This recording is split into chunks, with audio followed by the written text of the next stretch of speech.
This is my UFO sighting I had back in 1995 to 1996 here in Fresno, California.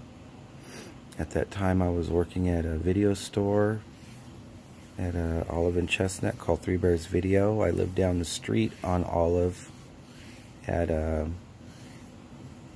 Peach and Willow area at a place called Camelot Lakes Apartments.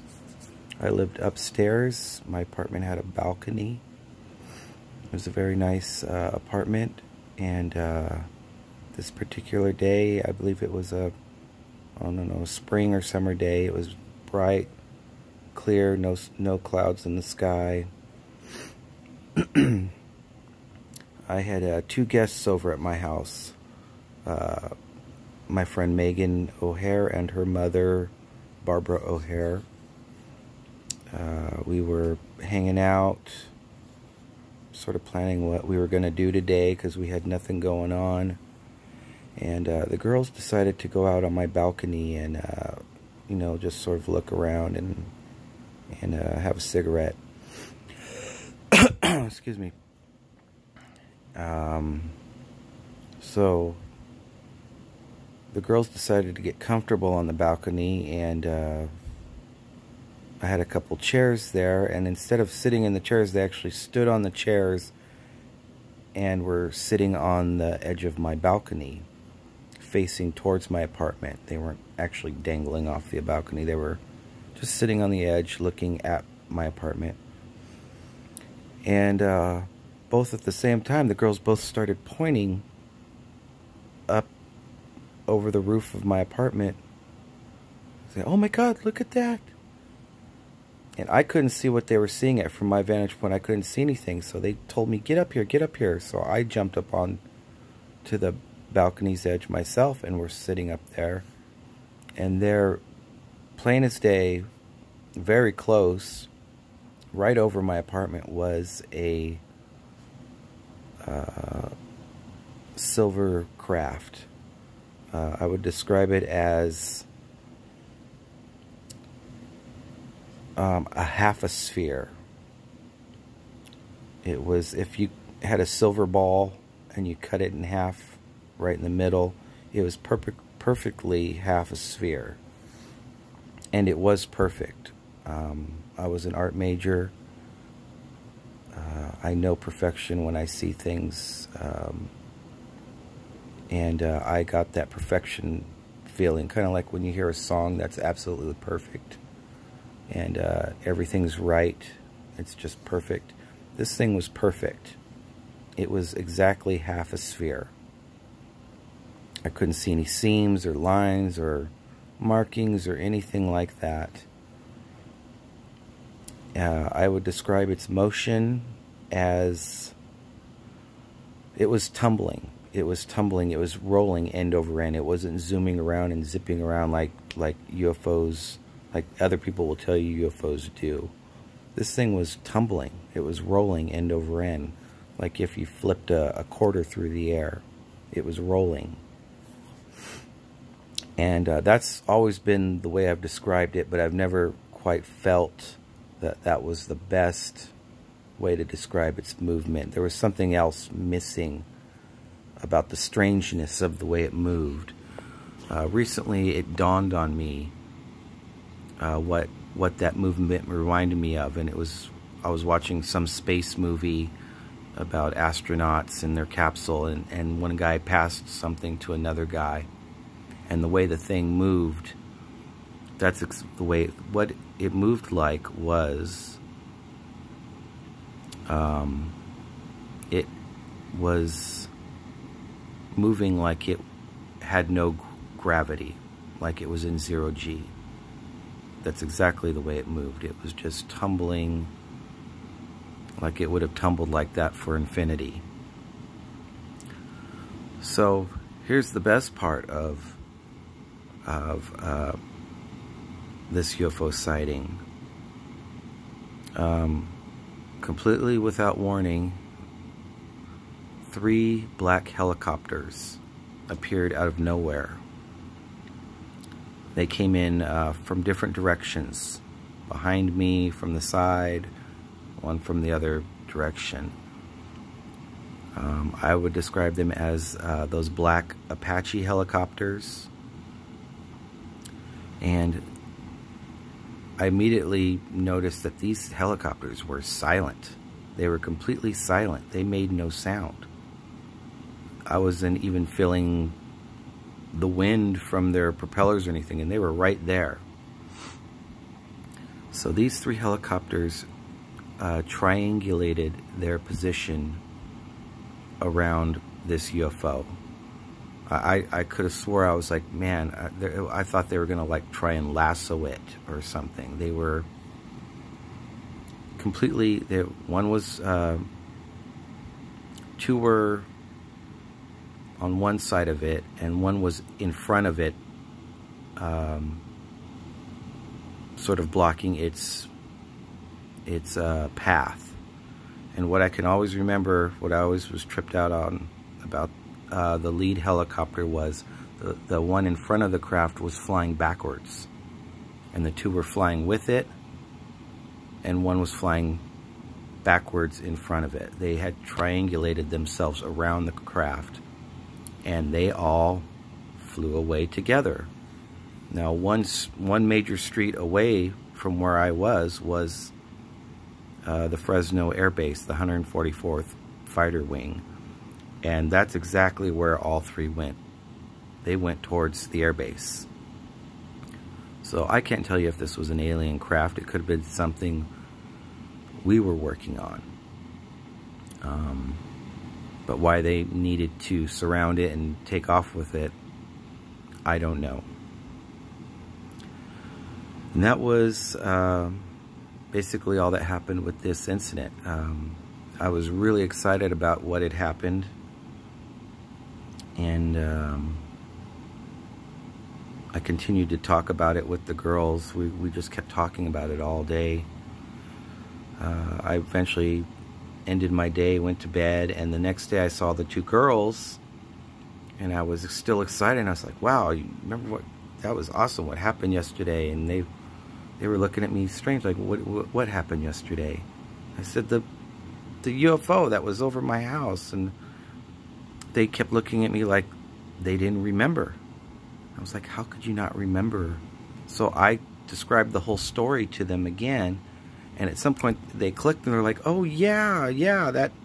But you could tell that they had some kind of block. It was completely gone from their heads by the next day. I had to do a whole lot of rehashing and telling the story again before it actually clicked in their minds, and they realized, yes, this did happen, you know. And that always tripped me out, that their minds seemed to have been wiped the next day. This isn't the end of this story. I would say months, maybe a month or so after this event, I was visiting my old neighborhood of what we call the Creek area at Belmont and Sunnyside by Francher Creek. There's a big grassy area where a lot of people go. They jog, they play games, they go out there and party. It's kind of a local hangout spot.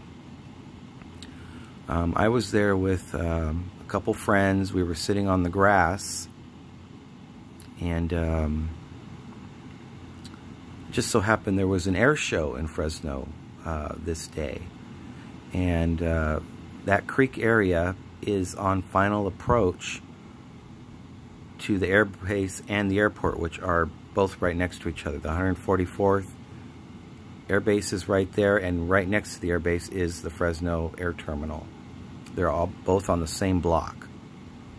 And so my old neighborhood at Belmont and Sunnyside is on final approach. So all the planes that come in to the airport fly over our neighborhood.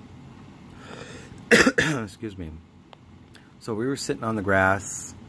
Our cars were parked in the cul-de-sac on the other side of the grass, and we decided we were going to get some beers and hang out on it was a beautiful day. We were going to hang out on the lawn and drink some beers.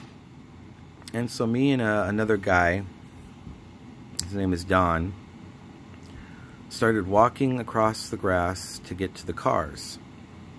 And then I could hear, my sister was there, and I could hear her saying, oh my God, look at that. One after the next, planes kept flying over and flying over. We saw B-52 bombers. There was lots of vintage planes. We saw lots of those bi-winged planes, you know, like the Red Baron type planes. And one of them was the Red Baron plane. It was a red biplane that was flying over, and that's what was happening at that moment when my sister perked up and was pointing up at this little red plane, and we were looking at it too, and she said, "Oh, look at that."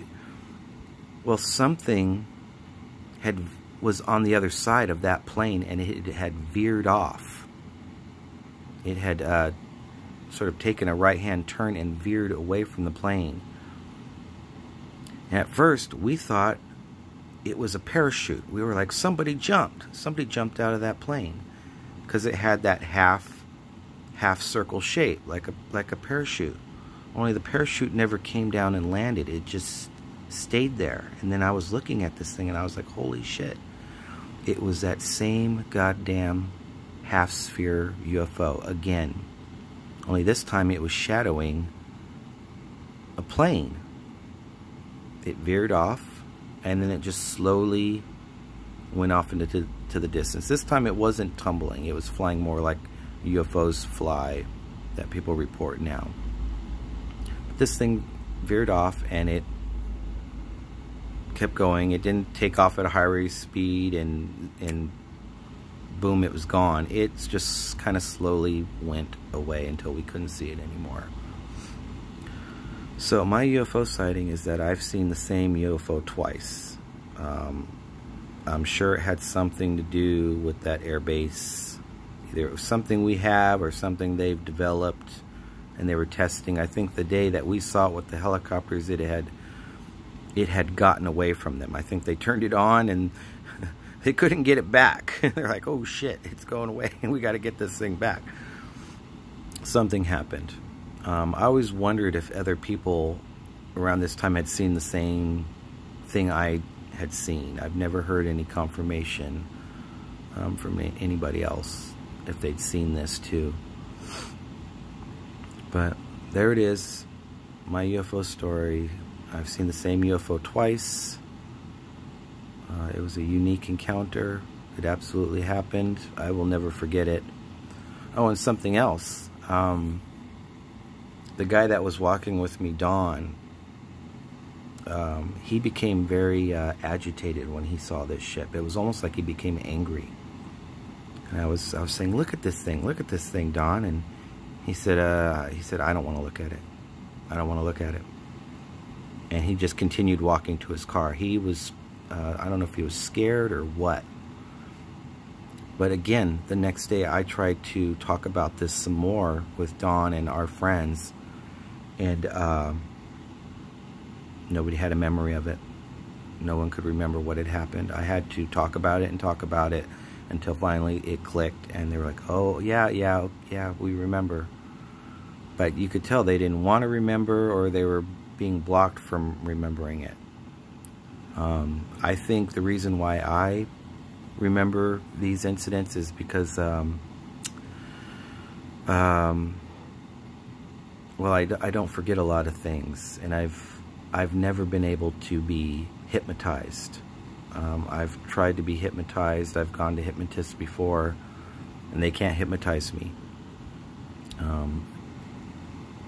I don't know the reason for that, but I think there was a signal or a frequency or something that they were sending out that would affect short-term memory, and anybody who had seen these things would quickly forget about it by the next day. But me, nope. I'll never forget. I never forget things like this. They stay, and they stay, and they stay forever in my mind. That's not all the things that have happened to me in regards to UFOs. There's some things that have happened to me when I was younger, some strange stories, and I'll make some more videos and talk about that. I'd really like to have like MUFON or one of those investigator groups come by and visit with me. I'll show them the locations and the air bases, and I'll show them where all these things have happened to me over the years. I think my stories are more interesting than some of the UFO stories and alien abduction stories that people tell. So that's it, and thanks for listening, and keep looking up.